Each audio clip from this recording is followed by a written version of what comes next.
Anchors of year ہو رہے ہیں. 4 anchors اب ہو چکے ہیں جو آف ایئر ہوئے ہیں. سابق آرمی چیف جنرل باجوہ کی ایک ویڈیو سامنے آئی ہے. وقت کی بات ہے, کبھی عرش پہ لے جاتے ہیں, کبھی عرش سے فرش پہ لے جاتے ہیں. شریف مروت انہوں نے کہا کہ جی پاکستان تحریک انصاف سے نکالے جانے کے اوپر ان سے معافی مانگی جائے. اب پاکستان نے سبق لینا ہے تو افغانستان سے لے کے دیکھیں. افغانستان نے جو کل پرفارمنس دکھائی. السلام علیکم ناظرین, میں ہوں منصور علی خان. اپنے ڈیلی چینل کے اوپر آپ کو خوش آمدید کہیں گے. ناظرین, پچھلے 12 گھنٹے میں جو اہم خبریں ڈیولپ ہوئی ہیں اس کے بارے میں تفصیل سے بات کریں گے. اینکرز آف ایئر ہو رہے ہیں, کچھ اس کے بارے میں بھی بات کرنا چاہیں گے.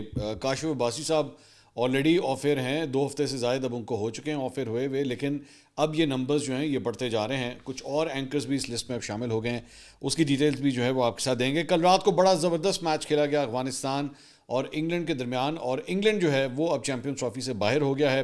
افغانستان کے اس زبردست شاندار ون کے اوپر بھی ذرا ڈیٹیل سے بات کریں گے. اور اس کے ساتھ ساتھ سابق آرمی چیف جنرل باجوہ کی ایک ویڈیو سامنے آئی ہے, کچھ اس کو بھی ڈسکس کریں گے. تو جناب, سب سے پہلے آپ سے درخواست کے چینل کو سبسکرائب کرنا مت بھولیے, بیل آئیکن پریس کیجیے. اگر آپ کو ویڈیو پسند آئے اسے لائک اور شیئر ضرور کیجیے گا. نیچے کامنٹ سیکشن میں اپنی رائے سے بھی ہمیں آگاہ کیجیے گا. اچھا جی, سب سے پہلے تو اینکرز کے آف ایئر ہونے کا سلسلہ جاری ہے. کاشف عباسی صاحب جو ہے وہ پہلے ہی آف ایئر ہو چکے ہیں. پہلے یہ بتایا گیا تھا کہ انہیں 2 ہفتے کے لیے آف ایئر کیا گیا ہے, لیکن اب یہ لگ رہا ہے کہ یہ سلسلہ آگے بڑھ رہا ہے. پیر والے دن ایکسپیکٹڈ تھا کہ شاید وہ آن ایئر آ جائیں گے, لیکن وہ نہیں آئے. میری اس دوران ان سے فون پہ بات بھی ہوئی تھی, آبویسلی وہ ایک پرسنل کیپیسٹی میں بات چیت تھی. لیکن جو خبر مجھے اے آر وائی کی ادھر سے ملی ہے وہ جب ان کو اس وقت آف ایئر کیا گیا تھا تو مجھے یہ خبر ملی تھی کہ یہ جو 2 ہفتے کی بھی جو بات کی گئی تھی یہ اے آر وائی کی مینجمنٹ کی طرف سے کی گئی تھی کہ جناب ان کو ہم 2 ہفتے کے لیے آف ایئر کر لیتے ہیں, اور شاید اس کے بعد جب تھوڑا سا چیزیں کول ڈاؤن ہو جائیں تو شاید پھر ان کو آن ایئر کر دیا جائے, لیکن ایسا نہیں ہو سکا اور وہ ابھی تک آف ایئر ہیں. اس کے بعد کل یہ خبر آئی ہے کہ حبیب اکرم صاحب کو بھی جو ہے, جو سینئر تجزیہ کار ہیں, اینکر پرسن ہیں, اپنا یوٹیوب چینل بھی چلاتے ہیں, انہیں بھی اب آف ایئر کر دیا گیا ہے. انہوں نے ٹویٹ کیا, کچھ ناگزیر اور ناگفتنی وجوہات کی بنیاد پر میں غیر معینہ مدت کے لیے سنو ٹی وی پر اپنے پروگرام سے الگ رہوں گا. تو اس کا مطلب ہے کہ وہ بھی آف ایئر ہو چکے ہیں. اس کے ساتھ ساتھ ایک اور جو صاحب ہیں وہ ہیں جناب اکبر باجوہ صاحب. وہ جی این این کے اوپر اپنا پروگرام کرتے تھے. مجھے یہ پتہ لگا ہے کہ 1 ہفتے سے وہ بھی اس وقت آف ایئر ہیں, اور وہ بھی حبیب اکرم صاحب کے ساتھ جو ہے وہ پروگرام کرتے ہیں یوٹیوب کے اوپر, لیکن ہیں یہ دونوں الگ الگ چینلز میں. ایک جو ہے وہ سنو ٹی وی پہ کام کرتے ہیں اور ایک جو ہے وہ جی این این پہ کام کرتے ہیں. اس کے علاوہ ایک اور اینکر پرسن ہے خالد جمیل صاحب, انہوں نے بھی ٹویٹ کیا ہے. انہوں نے کہا, میں نے A B N news T V کی مینجمنٹ اور اپنے صحافی ساتھیوں کے بہترین مفاد میں اے بی این سے علیحدگی اختیار کر لی ہے. میں چینل کی ترقی کے لیے دعاگو ہوں. آئندہ سے آپ میری خبریں اور تجزیے میرے یوٹیوب چینل پر دیکھ سکیں گے. تو یہ اے بی این نیوز کے اوپر 8 بجے کا شو کرتے ہیں, تو انہوں نے بھی جو ہے وہ علیحدگی اختیار کر لی ہے. یہ بھی اب آف ایئر ہو گئے ہیں اور یہ کہہ رہے ہیں کہ میں اپنے یوٹیوب چینل پہ. تو بیسیکلی 4 اینکرز اب ہو چکے ہیں جو آف ایئر ہوئے ہیں with in a span of a few weeks now. مطلب 3 جو ہیں یہ تو میں 2 جو ہیں وہ کم از کم میں آپ کو پچھلے 24 گھنٹے میں بتا رہا ہوں, اور ایک جو ہے 1 ہفتہ پہلے, اور اس سے پہلے 2 ہفتے پہلے جو ہے 2 بلکہ 2.5 ہفتے پہلے وہ کاشف عباسی صاحب جو ہے وہ آف ایئر ہوئے تھے.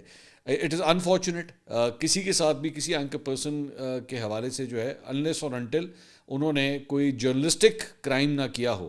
اور جرنلسٹک کرائم جب میں کہتا ہوں کہ غلط خبر نہ دی ہو یا اس طرح کی کوئی چیز نہ ہو, یا کسی کی اپنی رپورٹنگ کے ذریعے, اپنی صحافت کے ذریعے کسی کی جان کو خطرے میں نہ ڈالا ہو, مذہبی نسلی فرقہ واریت فرقہ وارانہ فسادات کو ہوا نہ دی ہو, تو میں نہیں سمجھتا کہ کسی کو جو ہے وہ آف ایئر ہونا چاہیے. تو آئی ایبسلیوٹلی کنڈیم دس کہ اگر ایسا ہو رہا ہے, بلکہ ہوا ہے, آئی ایبسلیوٹلی کنڈیم دس. عظمہ بخاری صاحبہ کا یہاں پہ ایک ٹویٹ میں آپ کے ساتھ شیئر کرنا چاہوں گا. انہوں نے ٹویٹ کیا کہ جی بیسکلی ایک کوئی انڈین صحافی ہیں, مختلف انڈین جرنلسٹ جو ہیں وہ یہاں پہ آئے ہوئے ہیں. تو ایک انڈین جرنلسٹ نے جو ہے ان سے سوال کیا گیا, تو انہوں نے بڑی تعریف کی کہ جناب میں جو لاہور کی ترقی دیکھ رہا ہوں, پنجاب کی ترقی دیکھ رہا ہوں, میں اس سے بڑا امپریس ہوں. تو اس پہ انہوں نے, عظمہ بخاری صاحبہ نے ٹویٹ کیا کہ ہمسایہ ملک سے آئے ہوئے صحافیوں کو پنجاب میں ترقی اور خوشحالی نظر آ گئی, اور کچھ یہاں کے اندھے اور گونگے جو صحافی بدقسمتی سے کہلاتے ہیں ان کو کچھ نظر نہیں آ رہا, ان کا اپنا ہی پٹ سیاپا چل رہا ہے, کوئی نہیں. اکھاں والیوں, اکھاں اور دماغ بڑی نعمت ہے. تو عظمہ بخاری صاحبہ جو ہیں ان کو پاکستانی صحافیوں سے یہ گلہ ہے کہ جناب ان میں سے کئی جو ہیں ان کو نظر کچھ نہیں آتا کہ کتنی ترقی ہو رہی ہے. دیکھیے, ترقی آپ 100 دفعہ کیجئے, اس میں کوئی شک نہیں ہے کہ مریم نواز صاحبہ نے چند پروجیکٹس جو ہیں وہ بالکل سٹارٹ کیے ہیں, چند کے اوپر جو ہے وہ ہم نے پچھلے ویلاگ میں اس کی ڈیٹیلز بھی شیئر کی تھی, تختیاں لگائی گئی ہیں, لیکن چند جو ہیں وہ ایسے بھی پروجیکٹس ہیں جو ایکچولی کوئی بڑا کارنامہ نہیں تھا.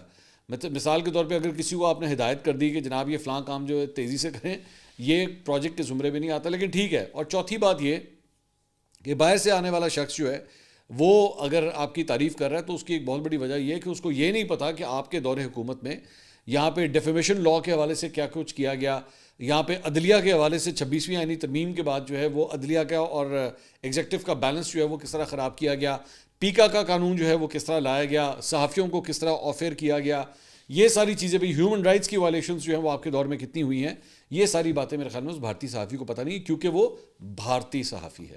اگر وہ لوکل صحافی ہوتا تو یہ شاید یہ ساری انفارمیشن جو ہے وہ اس کے پاس بھی ہوتی. لیکن چلیں ٹھیک ہے, آپ کے پاس پورا حق ہے کہ آپ اس کو جو ہے وہ جس طرح مرضی پروپیگیٹ کریں.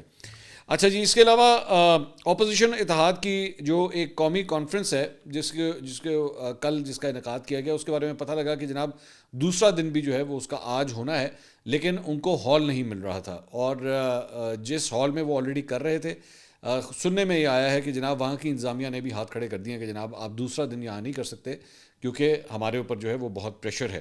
تو انہوں نے میڈیا سے گفتگو کرتے ہوئے شاہد خاقان عباسی صاحب نے جو ہے یہ کہا کہ یہ ہوٹل وکلا کے لیے ہے, یہ ان کو سہولت مہیا کرتا ہے اور اس کا تعلق سپریم کورٹ کے ادارے سے بھی ہے, لیکن اس کے باوجود ہمیں کہا گیا کہ کل آپ یہاں پر پریس کانفرنس نہیں کر سکتے, یہاں پر آپ کانفرنس نہیں کر سکتے. ہوٹل نے اپنی مجبوری کا اظہار کیا.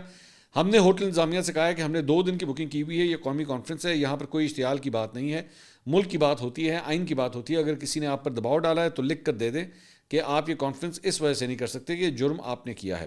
بدقسمتی سے ہوٹل انتظامیہ مجبور نظر آتی ہے. ہم نے فیصلہ کیا ہے کہ کل یہ کانفرنس ضرور ہوگی, یہ ہمارا آئینی حق ہے اور ہم اس میں بات بھی آئین کی کر رہے ہیں, یعنی کہ آج وہ کہہ رہے ہیں کانفرنس ضرور ہوگی. عمر ایوب صاحب کا کہنا تھا کہ ہوٹل انتظامیہ نے اپنی مجبوری کا اظہار کیا ہے کہ ان پہ دباؤ ہے. ہوٹل انتظامیہ نے کہا ہے کہ انہیں دھمکیاں دی گئی ہیں, ہم کانفرنس کرنے کے لیے کل ضرور آئیں گے. تحریک تحفظ آئینی پاکستان کے سربراہ پشتونخوا میپ کے چیئرمین محمود خان اچھزئی نے کہا کہ حلف میں ہے کہ یہ سب آئین اور قانون کا دفاع کریں گے. ہم یہاں آئیں گے, کسی نے ہوٹل گرانا ہے, کسی نے جو بھی کرنا ہے وہ کر لے, غیر آئینی قوتوں کے خلاف اس الائنس نے لڑنے کا فیصلہ کر دیا ہے. سو بیسکلی جو ہو رہا ہے وہ یہ ہے کہ ان کو ہوٹل پہلے یہ بالکل ہی نہیں مل رہا تھا پہلے دن کے لیے بھی, لیکن جب ملا ہے تو اب دوسرے دن کے لیے کسی قسم کا ہوٹل جو ہے وہ نہیں مل رہا. لیکن کل رات کو وفاقی وزیر اطلاعات عطا اللہ طارڑ صاحب میرے شو کے اندر آئے ہوئے تھے اور ان کے سامنے میں نے یہ چیز بولی کہ جناب یہ جو اپوزیشن الائنس ہے وہ یہ کہہ رہا ہے کہ جی ہمیں کوئی ہال نہیں مل رہا. تو اس پہ انہوں نے کہا کہ جی اگر یہ کوئی اجلاس منعقد کرنا چاہتے ہیں تو مجھ سے یہ رابطہ کریں, میں ان کے لیے ہال کا ارینجمنٹ کر دوں گا. مجھے نہیں پتا کہ کس حد تک وہ سیریس تھے اس معاملے کے اوپر, لیکن انہوں نے یہ کل رات کو میرے شو کے اندر یہ بات کی ہے.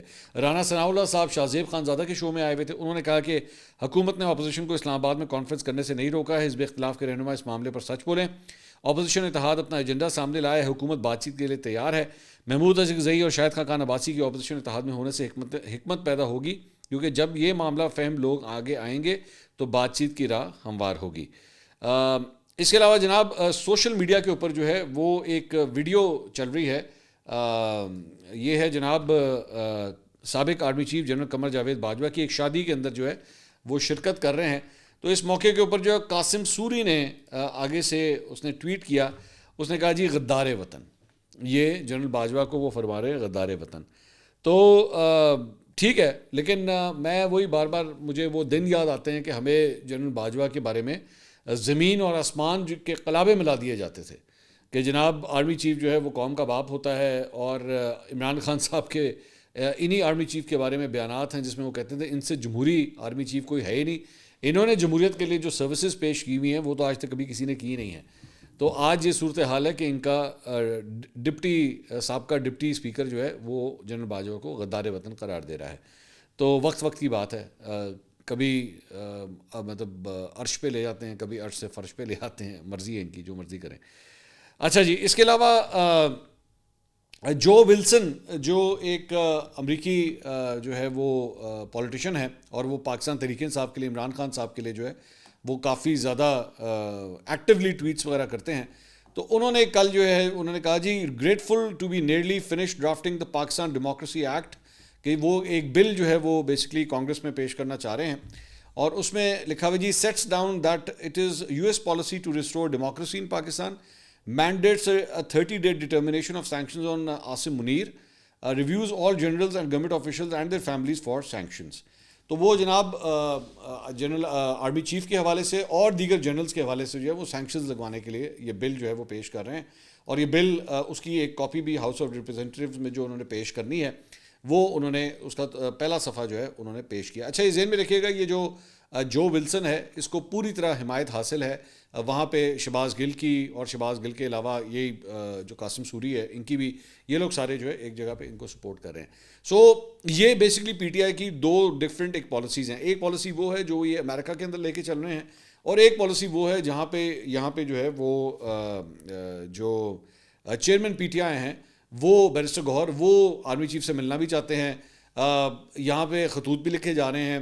اس کے بعد وہ جو وزیر اعلیٰ ہیں خیبر پختونخوا کے علی مین گنڈا پور صاحب, وہ آرمی چیف سے تقریباً ہر ہفتے کسی نہ کسی میٹنگ کے اندر ملاقات بھی کرتے ہیں. اور دوسری جگہ پہ یہ جو امریکی سیاستدان ہے اس کے ذریعے یہ بل بھی جو ہے وہ لانے کی کوششیں کی جا رہی ہیں. اس کے علاوہ جناب شیر افضل مروت نے جو ہے وہ کل شاہ زیب خانزادہ کے شو میں شرکت کی. انہوں نے کہا کہ جی پاکستان تحریک انصاف سے نکالے جانے کے اوپر ان سے معافی مانگی جائے. انہوں نے کہا مجھ سے, انہوں نے کہا میں مطالبہ کرتا ہوں کہ مجھ سے معافی مانگی جائے. انہوں نے کہا کہ پارٹی سے نکالنے سے قبل مجھے سنا نہیں گیا, تاہم پھر بھی فیصلے کو تسلیم کرتا ہوں. 3 ماہ تک پارٹی کی کسی سرگرمی میں حصہ نہیں لوں گا. عمران خان خود یہ کہہ چکے ہیں کہ مجھ سے بھی اگر کوئی غلط فیصلہ ہوتا ہے تو سوال اٹھایا جائے, لیکن اس وقت تو چغلی اور غیبت کی بنیاد پر فیصلے ہو رہے ہیں. اگر اس طرح کے فیصلے پارٹی میں ہونے ہیں تو ہمیں عدلیہ سے انصاف مانگتے ہوئے شرم آنی چاہیے. میرے خلاف بیان بازی سے گریز نہ کیا گیا تو میں بھی باز نہیں آؤں گا. جو لوگ عمران خان کو ٹرک کی بتی کے پیچھے لگانے کی کوشش کر رہے ہیں ان کی کارکردگی 3 ماہ میں سامنے آ جائے گی. آگے گلگت بلتستان کا الیکشن آ رہا ہے, لیکن مجھے نہیں لگتا کہ موجودہ لیڈرشپ میں سے کوئی اس ذمہ داریوں سے نبردآزما ہو سکے. ایک سوال کے جواب میں انہوں نے کہا کہ عمران خان کو لیڈر مانتا ہوں. اگر انہوں نے قومی اسمبلی کی رکنیت سے استعفیٰ دینے کا کہا تو حکم پر لبیک کہوں گا, لیکن میں یہ ان کے منہ سے سننا چاہتا ہوں. تو بیسکلی بار بار شیر افضل مروت صاحب جو ہے وہ یہ چاہتے ہیں کہ ان سے ملاقات کروائی جائے عمران خان صاحب کی. اس کے علاوہ پی ٹی آئی کے اپنے اندر جو تھوڑی دیر پہلے میں آپ سے کہہ رہا تھا کہ امریکہ والا چیپٹر کچھ کرتا ہے, پاکستان والا چیپٹر کچھ کر رہا ہے, تو ایک اور بڑی انٹرسٹنگ سچویشن جو ہے وہ سامنے آئی. مریم ریاض وٹو جو بشرا بی بی کی بہن ہے, انہوں نے ایک یہ نوٹیفکیشن جو ہے وہ شیئر کیا, اور اس میں انہوں نے صدر سینٹرل پنجاب محمد احمد چٹھا کی جانب سے جو ہے 4 نئے سینئر وائس پریزیڈنٹس کا جو ہے وہ اعلان کیا گیا. اس میں چودھری احسان اللہ ورک, رائے جاوید لالک, چودھری ساجد خان بھٹی اور چودھری ساجد یوسف غنی, ان کے نام شامل ہیں. تو اس کے اوپر مریم وٹو نے ٹیگ کیا عالیہ حمزہ صاحبہ کو, جو کہ اب چیف آرگنائزر ہیں پی ٹی آئی پنجاب کی. انہوں نے کہا dear Aliya Hamza wanted to bring following to your notice. Did anyone consult you? I am told that last 2 SVPs are not in Pakistan even. Yes, people can also contribute remotely in some cases, but please check if they are involved with local workers or not. As workers, we would appreciate if merit is observed. Many thanks. انہوں نے کہا یہ جو 4 لوگ ہیں اس میں سے آخری 2 جو ہیں چودھری ساجد خان بھٹی اور چودھری ساجد یوسف غنی, یہ لوگ تو پاکستان میں ہی نہیں ہیں. اور دوسری بات یہ کہ ان کی نامزدگیوں سے پہلے آپ سے کسی نے پوچھا ہے جو کہ چیف آرگنائزر ہیں پنجاب کی. تو عالیہ حمزہ صاحبہ نے پھر آگے سے جواب دیا. انہوں نے کہا I wasn't consulted for any such notification. Let me investigate this matter with Central Punjab President and General Secretary. If this is the case, I assure you and our workers that PTI designations are meant for workers, not for those who are abroad and can't stand with us for release of Prime Minister Imran Khan. انہوں نے کہا مجھے کسی نے نہیں پوچھا, مجھ سے کسی نے کوئی بات نہیں کی ہے. تو جو کے پی کے اندر آپ کو ایک آپس میں ٹینشنز جو پتہ لگ رہی تھی, اب پنجاب کے اندر بھی جو ہے وہ یہ صورتحال سامنے آ رہی ہے. اس کے علاوہ جناب آج جو ہے وہ بتایا جا رہا ہے کہ حکومت نے وفاقی کابینہ میں جو ہے وہ توسیع کرنے کا فیصلہ کیا ہے. اب مختلف چینلز کے اوپر مختلف نام چل رہے ہیں, یہ میں آپ کو پہلے سے بتا دوں. سو وی ڈونٹ نو. رات کو بلکہ عطا اللہ طاہر صاحب جب میرے شو میں آئے ہوئے تھے تو میں نے ان سے بھی پوچھا تھا کہ بھائی جان کو بتا دیں کتنے بندے ہیں, کیا حساب کتاب ہے. انہوں نے کہا جی یہ ابھی میں صیغہ راز میں رکھنا چاہتا ہوں, میں ابھی اس کی ڈیٹیل جو ہے میں نہیں شیئر کرنا چاہتا. میں آگے تہاڈی مرضی, ٹھیک ہے نہ کرو. تو انہوں نے نام تو نہیں بتائے, لیکن جو چند نام جو مختلف ٹیلی ویژنس پہ چل رہے ہیں اس میں ڈاکٹر طارق فضل چودھری, مصطفیٰ کمال, خالد مکسی اور حنیف عباسی, یہ وہ نام ہے جو کم از کم ہر جگہ سرکولیٹ کر رہے ہیں.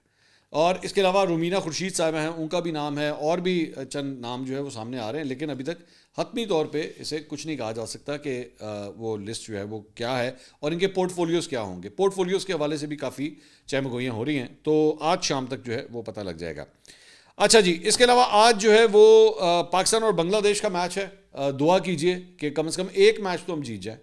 مطلب بنگلہ دیش سے کم از کم جو ہے وہ ہم یہ میچ جیت جائیں, کیونکہ جو ایدنوویت سے ہار گئے نا تو پھر بہت بےزتی ہونی ہے, یہ میں آپ کو پہلے بتا دوں, بہت زیادہ بےزتی ہونی ہے. تو عاقب جاوید صاحب جو ہے انہوں نے تو جو پریس کانفرنس کی تھی انہوں نے پھر بھی ڈیفینڈ کیا, انہوں نے کہا جی بس ٹھیک ہے, ہو گیا جو ہونا تھا, ہماری ٹیم جو ہے ان کا ایکسپیرینس نہیں تھا, تو آپ کیا ایکسپیکٹ کر سکتے ہیں, تو ٹھیک ہے اس طرح ہی ہے جو کچھ بھی ہے. جبکہ باقی پورا پاکستان جو ہے بہت تپا ہوا ہے کہ جس طرح بھی پاکستان کی پرفارمنس رہی ہے. بلکہ میں تو یہ کہوں گا کہ اگر پاکستان نے سبق لینا ہے تو افغانستان سے لے کے دیکھیں. افغانستان نے جو کل پرفارمنس دکھائی انگلینڈ کے خلاف, مطلب وہ دیکھنے والی تھی. 325 رنز کا سکور افغانستان نے کیا, 7 کھلاڑی اس کے آؤٹ تھے, اور یہ ذہن میں رکھیے گا کہ ایک موقع پہ 37 پہ 3 کھلاڑی آؤٹ تھے افغانستان کے. تو 37 فار 3 سے جو ہے وہ 325 فار 7 یہ کس طرح آیا جاتا ہے. کلاسیکل اننگ جو ہے وہ ابراہیم زدران نے جو ہے وہ کھیلی 177 رنز کی, جس میں 146 گیندوں کے اوپر انہوں نے سکور کیا. 121 کا سٹرائک ریٹ تھا, اس میں 12 چوکے اور 6 چھکے شامل تھے. آپ خود ذرا اس بات سے اندازہ کیجئے کیا زبردست انہوں نے 250 رن بنائے ہیں انہوں نے اکیلے بیٹسمین نے, تو ایکسٹرا آرڈنری. اور اس کے بعد انگلینڈ کی ٹیم جو کہ مطلب جس کے بارے میں کہا جاتا ہے کہ ہاؤس آف کرکٹ جو ہے وہ انگلینڈ کے اندر موجود ہے. کرکٹ کی گیم ایکچولی گوروں نے ایجاد کی تھی, لیکن افغانستان کے کھلاڑیوں نے کیا زبردست پرفارمنس دی ہے, دل خوش کر دیا انہوں نے. اور لاہوری جو ہیں وہ ویسے ہی بڑے خوش قسمت ہیں کہ انہوں نے اتنے زبردست, پہلے انہوں نے وہ 700 رنز والا میچ دیکھا جو انگلینڈ اور آسٹریلیا کے درمیان ہوا, اور اب یہ افغانستان والا, اور یہ بھی بڑا کلوز گیا. مطلب انگلینڈ کی ٹیم کو آپ کو کہنا پڑے گا جو روٹ نے جو ہے 120 رنز کی اننگز کھیلی, لیکن آخر میں جو ہے وہ فال آف وکٹس بڑا تیزی سے ہوتا رہا. 317 رنز بنا کے انگلینڈ کی ٹیم جو ہے وہ آؤٹ ہو گئی, تو چیز نہیں کر سکی, اور اس کے ساتھ ہی جو ہے وہ چیمپئنز ٹرافی سے باہر ہو گئی. یونس خان جو ہیں وہ منٹور کے طور پہ اس چیمپئنز ٹرافی میں افغانستان کی ٹیم کے ساتھ ہیں. تو مطلب ہمارا جو سٹار ہے, ہمارا جو فارمر کیپٹن ہے, وہ افغانستان کی ٹیم کے ساتھ اٹیچ ہے, اور افغانستان کی ٹیم کی پرفارمنس دیکھیں آپ. میں یہ تو نہیں کہتا کہ یونس خان کے صرف اتنے سے ٹینیور کے ساتھ ہی کوئی بہت زیادہ فرق پڑ جائے گا, ظاہری بات ہے لڑکوں کا اپنا ایک ایفرٹ ہے, ان کی اپنا ایک ٹیلنٹ ہے, لیکن پھر بھی آپ یونس خان کی جو ہے وہ موجودگی سے فائدہ بھی اٹھا سکتے تھے اگر ہم چاہیں تو, لیکن ہم نہیں اٹھا سکے, اسی ایتھے ہی بیٹھے ہیں. اس کے علاوہ جناب کل ایک خبر جو ہے وہ مختلف ٹیلی ویژن چینلز کے اوپر چلنا شروع ہوئی کہ جی فخر زمان جو ہیں شاید وہ ریٹائرمنٹ لینے لگے ہیں ون ڈے کرکٹ سے. کافی دل برداشتہ ہیں, انجر ہو گئے, تو ان کے بارے میں خبریں جو ہیں پھیلنا شروع ہوئیں. تو پی سی بی کی آفیشیل جو ہے وہ ایک پوڈ کاسٹ کا سلسلہ انہوں نے شروع کیا ہوا ہے, تو اس کے اندر انہوں نے ان تمام خبروں کو رد کیا. انہوں نے کہا جی بالکل ایسی کوئی بات نہیں ہے, میں بالکل بھی ریٹائرمنٹ جو ہے وہ میں نہیں لے رہا, میں ون ڈے کرکٹ جو ہے وہ کھیلوں گا. انہوں نے کہا بلکہ چیمپئنز ٹرافی میرے لیے ایک بڑا لکی ایونٹ ہوتا ہے, اور مجھے بڑا افسوس ہوا, میں خود پہ بلکہ قابو بھی نہ رکھ سکا جب میں انجر ہوا, اور جب مجھے انجری ہوئی تو مجھے آئیڈیا ہو گیا تھا کہ میری چیمپئنز ٹرافی جو ہے وہ ختم ہو گئی ہے. لیکن کیا کر سکتے ہیں, میں جو ہے وہ انشاءاللہ نہ میں ریٹائر ہو رہا ہوں نہ کہیں جا رہا ہوں. تھائرائڈ کی وجہ سے سوچا تھا کہ کچھ میں وقفہ لے لوں, لیکن اچھی بات ہے, مطلب فخر از اے ایسٹ آف پاکستان, تو اچھی بات ہے کہ انہیں کنٹینیو کرنا چاہیے. اچھا جی, چند 2-4 آپ کے ذرا سوالات بھی ساتھ لے لیں. ایک تو میرے خیال میں کرکٹ کے حوالے سے لیتے ہیں, پھر سوال تو ویسے اور بھی بہت ہے, لیکن کرکٹ کے حوالے سے اگر سوال, ہاں اسلام الدین صاحب کا سوال ہے. منصور بھائی, آج کا میچ دیکھنے کے بعد آپ کے خیال میں اگر پاکستان کا افغانستان سے میچ ہوتا تو کون جیتتا؟ بھائی جان افغانستان جیتتا. جو میں نے ان کے اندر وہ وننگ ایک بھوک دیکھی ہے نا, جو اسپرٹ میں نے دیکھا ہے, اور جو ایک تڑپ دیکھی ہے, وہ مجھے پاکستان کی ٹیم میں نظر نہیں آئی تھی. تو مجھے تو لگتا ہے اگر پاکستان افغانستان کا میچ ہوتا تو افغانستان جیت جاتا پاکستان سے. آئی ایم سوری, شاید ہو سکتا ہے میری بات آپ کو بری لگ رہی ہو, بٹ دیٹس دا ریالٹی. اس کے علاوہ مبشر راجہ صاحب کا سوال ہے, منصور بھائی ہمارا قومی کھیل تو ہاکی ہے, کیا وجہ ہے کہ اس کی طرف کوئی توجہ ہی نہیں دیتا؟ مبشر بھائی آپ خود کھیلتے ہیں ہاکی؟ آپ مجھے بتائیے آپ کے کتنے جاننے والے ہاکی کھیلتے ہیں؟ میں کم از کم اپنے بارے میں کہہ سکتا ہوں, جبکہ میں ایک اسپورٹس فیملی سے تعلق رکھتا ہوں. خیر ہماری گیم جو ہے وہ تو سوئمنگ ہے, لیکن میں اپنے کسی جاننے والے کو نہیں میں بتا سکتا کہ یار میرا کوئی جاننے والا ہاکی کھیلتا ہے. تو انفارچونیٹلی بات تو وہی ہوتی ہے نا, گیم تب پروان چڑھتی ہے جب زیادہ سے زیادہ اس کے کھیلنے والے ہوتے ہیں, ٹیلنٹ جو ہے اس کو پروموشن ملتی ہے. تو انفارچونیٹلی ہاکی کا زوال بھی ایک بہت بڑی وجہ یہی ہے کہ ٹیلنٹ پول بہت کم ہو گیا, کھیلنے والے بہت کم ہو چکے ہیں, یہ بھی حقیقت ہے. اس کے علاوہ جناب مدثر جمال صاحب کا سوال ہے, منصور بھائی آپ کی کرکٹ اور کھیلوں میں بہت دلچسپی اور معلومات ہے, یہ بتائیں کہ کیا کسی اور ملک میں تیزی سے team management, coaches, selection committee یا کپتان تبدیل ہوتے ہیں؟ مدثر بھائی بالکل نہیں ہوتے. میرا خیال میں تو پوری دنیا کی سب سے انپریڈکٹیبل ٹیم اور ٹیم مینجمنٹ پاکستان کی ہے. یہاں پہ کچھ پتہ نہیں ہوتا کیا ہو جائے, کہ کس کا پتہ کٹ جائے. میں آپ کو بتاؤں کہ بابر جب کیپٹن تھے اور وہ اتنے تگڑے مطلب کیپٹن تھے کیونکہ ایز این ان فارم، مطلب بڑے زبردست بیٹسمین ہیں، فارم تو نہیں خیر آج ان کی، لیکن ویری ٹیلنٹڈ بیٹسمین. تو کوئی سوچ نہیں سکتا تھا کہ کبھی بابر کو بھی جو ہے وہ کپتانی سے ہٹایا جائے گا، ہٹا دیا گیا. پھر شاہین شاہ افریدی کو لے آئے، پھر شاہین شاہ افریدی سے فارغ ہو گئے، پھر بابر کو لے آئے، پھر بابر سے فارغ ہو گئے، پھر رضوان کے پاس آ گئے. تو ایون رضوان سے بھی آج آپ جا کے پوچھیں گے نا تو میرے خیال میں رضوان خود منہ سے کہے گا پائن میرا بھی کچھ پتہ نہیں ہے گا، میرا پتہ بھی کسی ویلے بھی کٹ سکتا ہے. میرے خیال میں رضوان خود بھی یہ بات فیل کرتا ہوگا. تو ایسے ہی ہے. اس کے علاوہ اظہر رسول صاحب کا سوال ہے، پاکستان ہمیشہ اپنے پیس اٹیک کی وجہ سے مشہور رہا ہے، لیکن اب ایسا کیا ہوا کہ ہمارے پاس کوالٹی کے فاسٹ بالرز نہیں آ رہے؟ بھائی میرا خیال میں اس کی ایک بہت بڑی وجہ تو یہ ہے کہ زیادہ تر ہمارے کرکٹرز کا دھیان جو ہے نا وہ چلا گیا ہے T20 کی طرف. T20 کیا ہے؟ 4 اوور کرانے ہیں آپ نے، 24 گیندیں کرانی ہیں میچ میں، آپ نے صرف 24 گیندیں کرانی ہیں بس.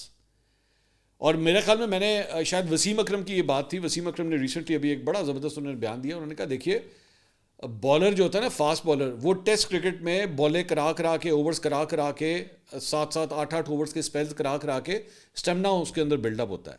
جب اسٹیمنا بلڈ اپ ہوتا ہے تو پھر اس کی پیس ڈیولپ ہوتی ہے. جب وہ اتنی ٹف کنڈیشنز کے اندر، مطلب پاکستان کی گرمی کے اندر اتنی تیز بالنگ وہ کراتا ہے تو اس کا اسٹیمنا بلڈ اپ ہوتا ہے. اب جو ہے وہ ہمارے جتنے بھی وہ تگڑے تھے وہ ان کے ذہن میں بس یہ ہوتا ہے میں ایک دن 24 گیندہ کرانی ہے نا بس، دیٹس اٹ. تو 24 از گڈ انف. تو اتنی ایفرٹ مارنے کی ضرورت کیا ہے؟ ایک بات. دوسری بات یہ کرکٹ اتنی زیادہ ہو چکی ہے کہ جس کی انتہائی کوئی نہیں. مطلب پہلے کرکٹ اتنی زیادہ نہیں ہوتی تھی، اب تو ایک چیز ختم ہوتی ہے دوسری شروع، دوسری ختم ہوتی ہے تیسری. ابھی آپ اٹھا کے دیکھ لیجئے، یہ ابھی آپ کی چیمپئنز ٹرافی ختم ہو رہی ہے نا، یہاں سے پاکستان نے جانا ہے نیوزی لینڈ میں انہوں نے ون ڈے اور T20 سیریز کے لیے، وہاں سے جیسے فارغ ہوں گے واپس آئیں گے PSL شروع. اتنی کرکٹ آپ کھیل رہے ہیں. تو اس کے دوران جو ہے وہ آپ کی مطلب آپ نے دوبارہ ریفریش بھی ہونا ہے، دوبارہ اپنے آپ کو اسٹرانگ کرنا ہے، بلڈ اپ کرنا ہے، وہ سلسلہ چلتا ہی نہیں. تو جب آپ کے میچز ہو رہے ہوتے ہیں آپ کی وہ ٹریننگ تو نہیں ہوتی جو آپ کی پیک ٹریننگ ٹائمنگز کے اندر ہو رہی ہوتی ہے. یہ ذہن میں رکھیے گا، بڑا امپورٹنٹ ہے یہ بات کہ جو آپ کے میچز جب ہوتے ہیں تب آپ ٹیپر ڈاؤن کرتے ہیں. یہ آپ کبھی کسی سے پوچھے گا ٹیپر ڈاؤن کس چیز کو کہتے ہیں. ٹیپر ڈاؤن کے اندر جو ہے نا وہ آپ اپنا ایفرٹ تھوڑا سا کم کر دیتے ہیں ایکسرسائز کے اندر یا روٹین کے ورک آؤٹس کے اندر کم کر دیتے ہیں، کیونکہ آپ نے میچ بھی کھیلنا ہوتا ہے. تو میچ کے لیے آپ کو فریش ہونا بہت ضروری ہوتا ہے. اگر میچز نہ ہو رہے ہوں پھر آپ منج کے ٹریننگ کرتے ہیں، پوری ٹریننگ کرتے ہیں. 3 گھنٹے کا ٹریننگ سیشن آپ کا چلتا ہے، 2 گھنٹے کا ٹریننگ سیشن چلتا ہے. مجھے یاد ہے یہ مجھے اچھی طرح واقعہ یاد ہے. میں کرکٹ کی جب رپورٹنگ کرتا تھا تو بلکہ شعیب اختر سے کبھی یہ سوال کیجیے گا کہ یہ جو یہ ہے cricket academy, national cricket academy Gaddafi stadium میں، اس کے ساتھ ہی جو ہے شعیب یہاں پہ بالنگ کی پریکٹس کرتے تھے. تو اور ہم ان کو کور کرتے تھے وہاں پہ. تو مجھے یاد ہے کہ یہ کیا کرتے تھے جب وہ ٹریننگ ختم ہوتی تھی نا تو وہاں پہ ایک چھوٹا سا سوئمنگ پول بنایا ہوا انہوں نے وہاں پہ. تو شعیب اتنا وہ گرمی سے اس کا برا حال ہوتا تھا، اتنا پسینہ نکل رہا ہوتا تھا، اتنی وہ جسم جو ہے وہ گرم ہوتا تھا اس کا ٹریننگ کر کے اوپر سے اس کے بعد موسم بھی ایسا کہ یہ پول میں جاتا تھا اور اس کے بعد PCB کے لوگ آ کے نا اس کے اندر وہ برف کے سلیب ڈالتے تھے. اس کے اندر وہ جو پانی ہوتا تھا اس میں اتنے بڑے جتنی میری ٹیبل ہے نا اتنے بڑے برف کے سلیب ڈالتے تھے تاکہ وہ کولڈ واٹر افیکٹ سے جو ہے نا جو وہ باڈی کے اندر جو ہے وہ سوجن آ گئی ہوئی ہے وہ ختم ہو، مسلز جو ہیں وہ ریلیکس ہو. مطلب ایسی ٹریننگ ہوتی تھی. اب کہاں بات ہے. میں اس دن بلکہ شیئر کرنا چاہوں گا، وہ بابر جب انڈیا کے خلاف میچ کھیل رہا تھا نا تو وہ بیچارہ وہ جب کھیل کے فارغ ہوا تو آؤٹ ہو کے گیا تو اس نے جا کے اپنے کپڑے چینج کیے، نکر پہن لی اس نے. تو نکر پہن کے اس کے بعد وہ ڈریسنگ روم میں بیٹھا ہوا تھا، اس نے نا ٹانگ اپنی وہ کرسی کے اوپر رکھی ہوئی تھی، مطلب ٹانگ اٹھا کے بیٹھا ہوا تھا وہ. تو مجھے نظر آیا ایڈی جی لاتے گی ہوتی بیچارے دی لٹرلی. تو مطلب سوری لیکن ٹھیک ہے وہ بالر تو نہیں ہے، is not a fast bowler, ٹھیک ہے، لیکن مجھے بڑا عجیب سا لگا. میں کہ یار ایڈی جی لاتے گی، اس میں کتنی کو جان ہوگی اس کے اندر. مطلب ویسے ہی مجھے فیل ہوا. وہ بیچارہ بڑا وہ مطلب از ویری سلم، پتہ نہیں آئی ڈونٹ نو. لیکن ہمارے یہاں ذرا تھوڑا سا ذرا مسل شسل وغیرہ ہونا چاہیے، ذرا ڈولے چھولے وغیرہ ہونے چاہیے. اگلی ویڈیو میں آپ سے دوبارہ ملاقات ہوگی. اللہ حافظ.